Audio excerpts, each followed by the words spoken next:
634. I'm very, very excited to see you guys here. We're going live in all the places, all the times, and in about 10 minutes time, we will actually have the show proper. So if you're seeing this and you want to check out the full official episode of the Sell More Book Show, make sure to fast forward about 9 minutes into the episode. All right, let me know that you see me, you hear me, you're ready for the live action. I am very, very excited. My team is so funny. All right, let's get us up in all the places all the time. I see Cold Water. It's a person. It's a person on Instagram. Hey. I see some people watching over on the YouTube. Let me know you're here. Kevin can see and hear me. Hey, Kevin. Good to see you. Good to see you here. Appreciate you being a stalwart of the program. Hey, Kathleen. Good to see you as well. Let's get us up in all of the places, all of the time, for all of the fun. Just letting everybody know we are now live. I'm going to share this in the groupity groups, and we'll go from there. I think that worked. I'm not entirely sure. It looks kind of weird. All right, let's go share this in the groups. Let me know while you wait for the official show to begin what you're working on, what you're excited about today. I would love to hear. Folks, we are live for episode 634. Posting that. What's everybody working on today? Everyone's working on showing up. We've got a few folks here, but we've got more to come. And I'm excited about that, of course. Let's go share. I am working on a book, which I am excited about. It is called Booked for Life, and it is about nonfiction authors using their book to get coaching, course, and agency clients. And I've never really written a book like this. It's almost always been specifically for authors, and now I get to use all of my author knowledge to help folks who are trying to become authors. So I'm very, very excited about that. SMES 634 is now live, posting that in that group. But I haven't written a book in a while. Certainly haven't written a book since my company has grown to the extent that it has. But I'm very, very thankful to have my wonderful team helping to carry the load while I am working on a book. So any of you working on a book and trying to balance 6 things at once, right at this moment, I feel your pain, but there's also going to be gain. There is also going to be gain, and we can't ignore the gain. We are now live. Let's go post this over here. Charity can see me and hear me. Love it. Good to see you, Charity. Hey, Paul. Good to see you, my friend. Kathleen's working on marketing her new book. Fantastic, Kathleen. And Paul is responding to readers who responded to his last newsletter. Last week, we talked a little bit about connecting with your readers more. So that's a beautiful thing, Paul. Good work. Love it. Kevin says, excellent, Brian, and good luck with the book. Thank you, sir. He is working on the book cover for his 5th book. Very exciting stuff. Yay. Hey, Lucy. Awesome. I will see you over there on the YouTube then. Thank you. And hey to Becca as well. Great stuff. Just getting us up in a couple more places, and then we'll start the show proper in about 4 minutes. If you just showed up, let me know what you are working on. I was just talking about my new book that I am excited about. called Booked for Life for nonfiction authors or people who want to become nonfiction authors. Let me just get this. I think I have one more place I have to put this live video so that anyone and everyone can see it. And then we should be good. Yep, let me just go find this last place. Where'd you go? And here's the really fun and exciting part about the book for you guys is that I am going to do a Kickstarter. Haven't done a Kickstarter since 2023. And those of you who've been around for a while know that I go all out for these things. I am given all sorts of fun rewards. We're doing webinars. It is an exciting, exciting time. And so those of you who've never seen one of our Kickstarters, stay tuned. It's coming up in July after the 4th of July holiday. And I think you are going to love the Booked for Life Kickstarter, even if you're a fiction author, because we've got stuff for fiction authors as well as nonfiction authors. Show episode 634 is now live. So that's going out there. And then I'm going to tell everyone about it over there. And then we're going to start the show in about 3 minutes time. Officially. And let me just go say, hey, we are now live. Awesome. I think I shared this to all the peoples in all the places at all the times. And hopefully you are seeing this and hearing this.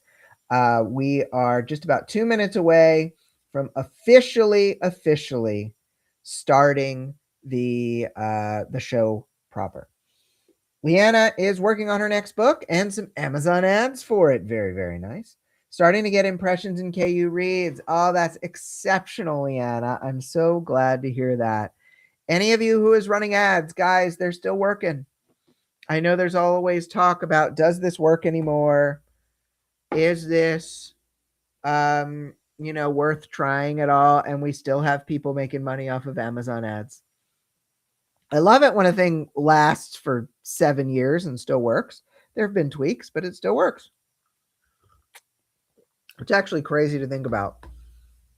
September 2026 will be the 7-year anniversary of the first ad challenge.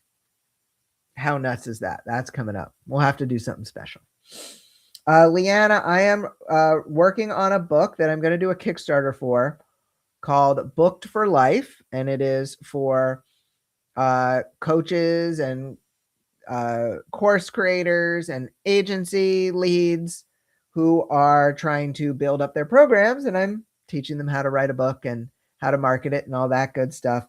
But the Kickstarter that we're doing for that in July, right around July 7th is when we're launching that. It's going to have perks for fiction authors and nonfiction authors. So it's going to be great. Patty says, Kickstarter fun. Yay. Looking forward to it. Awesome, Patty. Thank you. I think it's going to be a blast and a half. I see Anne sneaking in on the Sell More Books Show post of this.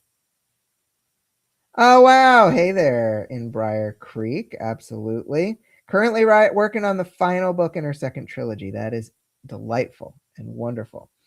All right, my friends, we are about 50 seconds out. Elle's here. Hey, Elle, good to see you. We're about 50 seconds out from the top of the show. I'm going to say 10 minutes into my show team people, and I'm going to call this episode 634, The Power of Hardcover. We're going to talk about that a little bit today. So I am looking forward to this one. We love getting to do this show for you, and I'm so glad that I get to present this live to you guys. Remember, feel free to let your friends know this exists. We're going in 5, 4, 3. Hey, everybody, and welcome to another episode of the Sell More Book Show, episode 634. I'm Brian Cohen from Best Page Forward. Very, very happy to see you. We've got a lot of wonderful, wonderful people here. Charity May, Elle, Leanna, Patty. We saw Lucy. We saw Becca, Kevin, Kathleen, Paul, all these amazing, wonderful people here. I love getting to do this show live. We're doing it live on Tuesdays at 1 o'clock Eastern. The summer vacation may throw a couple of wrenches in there, but we will do what we can with it. So here's the thing, y'all. I was talking about this during the pre-show. I want to let you guys on the show who are listening to the show know about this. On and around July 7th, I am launching a Kickstarter campaign for my new book, Booked for Life, which is for coaches, course creators, agency owners who are trying to get more clients. And it's about writing a book to fill your calendar with those kinds of folks. But the Kickstarter is actually going to be for both nonfiction and fiction authors. There's going to be lots of fun perks in there for you guys. I think you're going to love it. I think that you are going to be excited to be a part of it. And there are going to be so many cool little rewards, and we're going to have webinars, and it's going to be a blast. So look out for that coming at you around July 7th. We will let you know when the pre-launch page is up so that you can follow the campaign. So let's go into the previous week's question, which is, where do you believe your readers hang out? And what is the one step you can take to connect more with them in that location? Patrick O'Connor says, seems like they have been hanging out where they can't join my mailing list since 2023 or 2024, trying to troubleshoot that with MailerLite. Yes, I was just talking to an author who actually does very, very well for themselves, but mailing lists have never been a strong push for her. And I highly recommended that she definitely make an effort to always be putting in some attention into that mailing list, because that attention into the mailing list over time will make a huge difference. Dharma Kelleher said, I have no idea where my readers hang out. They're probably on TikTok, but that rapid fire short video blast of a social medium makes my ADHD brain squirrels go crazy. So here's the thing. I definitely know that some genres do hang out on TikTok. Not every genre hangs out on TikTok, but some genres definitely do hang out on TikTok. And I think that it's important to note that if at some point you get to the point where you're earning enough from your books, I know a lot of people who hire out the TikTok. As I knock out my power cord. Don't worry, I've got the battery, but that dim screen really got to me. I think that when you get to a certain point, it may make sense to even just getting someone to post a couple of posts a month is better than nothing. So keep that in mind, Dharma. And Bethany Tucker says, my readers are on Facebook, as does Kathleen mentions this in the live here. Bethany says, my readers are on Facebook in reader groups. My readers are also at romance reader conventions. So far, there have been financial and physical distance issues to overcome to reach them there. Well, then I would absolutely focus, Bethany, on those Facebook groups.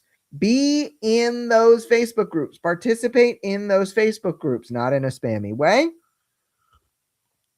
But if you cannot make the distance and the financial things happen with going to those reader conventions, but they are also in these Facebook groups, and that's where we want to focus. That is where we want to focus. So great stuff. This episode's sponsor is our Groundbreakers Author Mastermind. And we've got a couple of people like Kathleen who are here in the audience who are in the Groundbreakers Author Mastermind.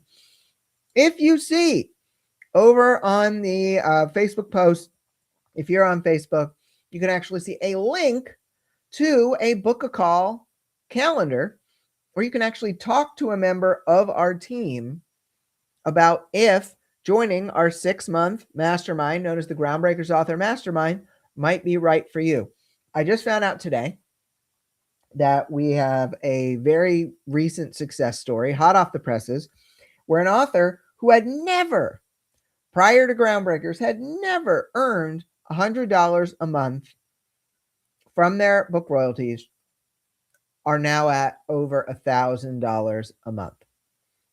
And I love this. Like, we are trying to exist in this space where you might be an author who's had 15 books, who's had 20 books, who's had more books, but it's never really come together. It's never really gelled. Groundbreakers is the gel. The group coaching, the one-on-one coaching, the extra materials you get, the sessions with me that you get. We just love getting to put this on for folks. Anita here, who is in Groundbreaker, says, I hesitated to join, but jumped in. It was the best choice I ever made. I love that, Anita. Thank you so much for trusting us. It's hard. There's a lot of weirdos out there. There's a lot of funky businesses, but we have been around here since 2016 was when we officially incorporated. We've been here for 10 years, and we're not going anywhere. And so we love getting to put on Groundbreakers for y'all. Go check that out. If you're not on the Facebook, if you don't see it at the Sell More Book Show website, just email us, Brian, B-R-Y-A-N, at sellingforauthors.com. Drop us a line. We'll get you the calendar link. And you can talk to us about if you think Groundbreakers might be a good way for you to boost those royalties. So very exciting stuff. All right, my friends, let's go into the story of the week. The unofficial fifth format are deluxe hardcovers, the new fast fashion. Special edition hardcovers seem to have become the unofficial fifth format these days, especially when it comes to romance, fantasy, and romantasy titles, according to Publishers Weekly. The trend gained popularity with book boxes, but now publishers themselves are cashing in on the trend. Quote, in the last few years, trend-forward romance and fantasy imprints like Entangled Publishing and Bramble Books have made it standard practices to issue deluxe hardcover editions for a title's first print run, says Matt Holland, founder of Broken Binding Fantasy Boxes, in an interview with Publishers Weekly. And now the practice has become so commonplace that Holland is calling special editions the fifth format alongside trade paperback, hardcover, audio, and ebook.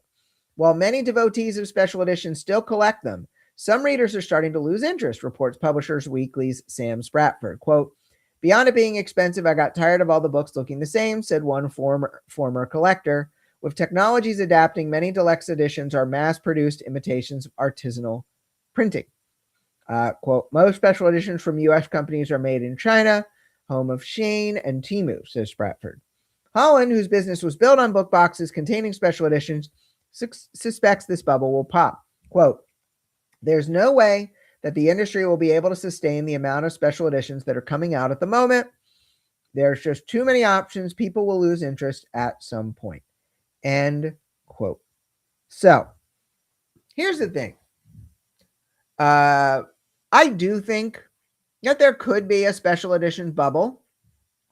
I do think that there is a chance that if everyone has a special edition, they won't be special anymore. Of course. Any trend, and you could make the case that audiobook was a trend and German translation was a trend. The first movers are almost always going to be the ones who get the biggest benefit. And then there will be people who are early adopters and they still get a good benefit. And then there's kind of everybody else. And so you do have to keep this in mind. Does that mean your book needs a special edition or doesn't need a special edition? I mean, I think that they cost a decent amount of money to print enough to make it worthwhile per copy. So you absolutely need to consider this. You cannot just say, well, so-and-so successful author, and we've had some of them on the show, have a special edition. So we need a special edition, not necessarily.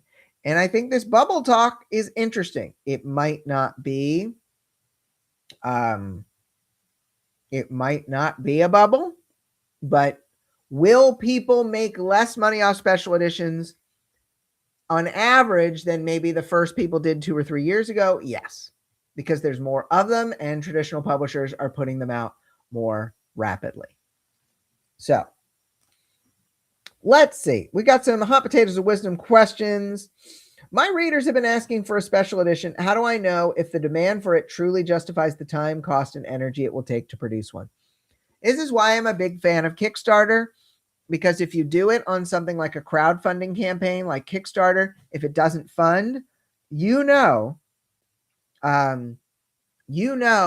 that there is demand for it within your audience, and if it doesn't fund, then you know that there might not be demand. So that is worth considering. By the way, you guys may hear the occasional poof of a nail gun because they're putting in new siding into our house. Another question.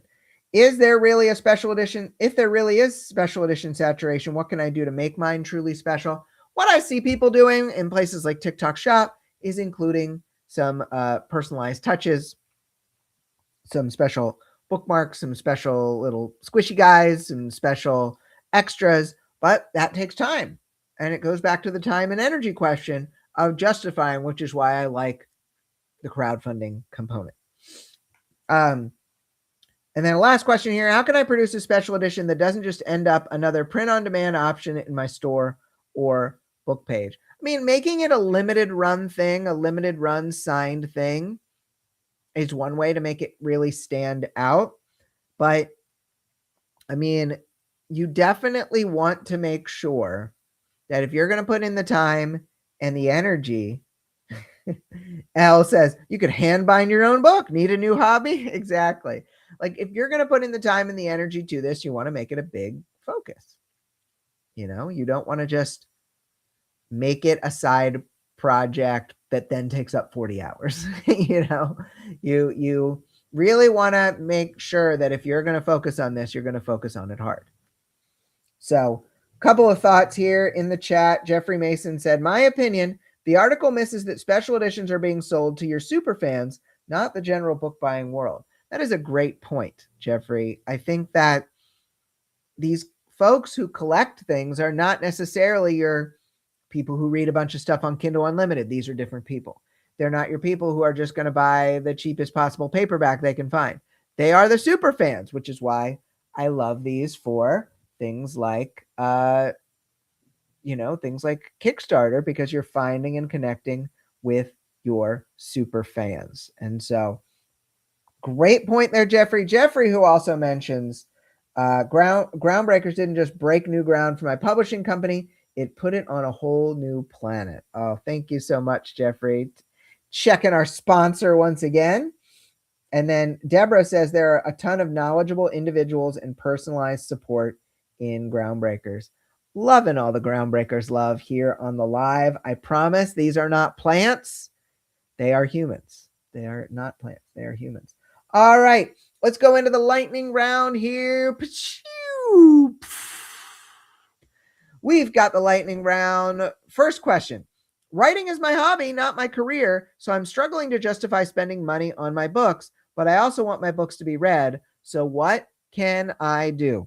I am a big fan of the old startup concept, the minimum viable product. So we have to think about, well, what goes into an MVP for a self-published book? We want a decent cover. I think that a pre-made cover done by a really good designer is a good middle ground. We really want it to be edited, but we might not be able to spend $2,500 on a legitimate good edit. So maybe we use a software plus some beta readers plus maybe like a $500 to $700 proofreader. What else can we spend less on? I mean, Amazon ads, you really only need to spend as much as you're making. If you see that it's 2-to-1 and you earn 2-to-1, maybe putting $50 in a month gets you to $100. And so I think you want to find compromises, and you want to make sure that every single purchase you make, you have some good justified reason for doing it. I think it needs to make sense. You can't just do it for FOMO, for keeping up with the Joneses. You need to be really, really smart.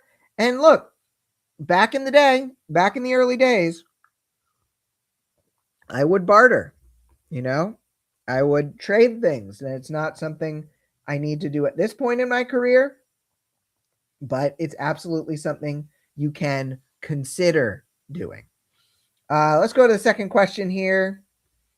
I've been hearing about using walking as a creative practice, but I feel guilty when I'm not writing. Now what? Okay. Walking. I walk every single day. I use it to get in a good headspace. I use it to think my thoughts. But I also have the benefit of running my own business, and I have some people that do some things for me that would otherwise take time, and that is some privilege that I can't ignore. And so how do you justify when you have a limited amount of time? How do you justify this kind of physical fitness and mental headspace clearing activity? I think it is likely to make your writing time more efficient. Think about and just kind of maybe be present the next time you're writing. How much time are you staring at the screen because you're tired or because your brain isn't working? If you go on a 15-minute walk ahead of time, you sit down after maybe a light stretch. I'm guessing that the writing is going to flow better, and that 15 minutes, that time is going to be valuable for you. What do you guys think? Those of you out there on the live, how do you fit in your writing, your walking prior to your writing? I would love to know. Third question. What non-writing, non-marketing courses, books, or programs would authors find helpful? Y'all, it's all about the mindset. When I'm talking to folks in my Pathfinders program, my folks making over $2,500 a month in royalties, who I personally coach, and if you know someone in that realm who joins Pathfinders, I would give you a commission. But when I am talking to these folks and they are looking at growing, the first non-writing, non-marketing thing they need to do is think about their mindset. And so I could mention some mindset type books or programs that I think have made the biggest difference for me, but I think every person is a little bit different. Everybody is a little bit different.